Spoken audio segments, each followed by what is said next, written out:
বিশিষ্ট কবি ভাস্বতী সেনগুপ্ত আমাদের নেতাজি ভবনের গর্ব, পানিহাটির গর্ব, পশ্চিমবঙ্গেরই গর্ব। তিনি তার কবিতা পড়ে শোনাচ্ছেন, তার স্বরচিত কবিতা।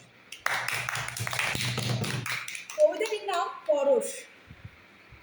একা একা বসে ভাবি যখন, অনেক কথাই পড়ে মনে পড়ে কি বলতে, কি করতে, আর আর তোমার সেই আদর পারি না যে ভুলতে প্রিয়।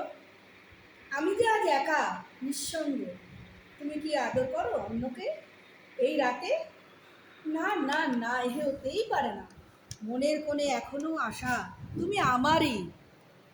জানি না ভুলেই গেছো কি না আমায়, উত্তর যে পাই না। তাই নিঃস্বার্থ ভালোবাসার এক উষ্ণ পরশ খুব ইচ্ছে করে যে পেতে।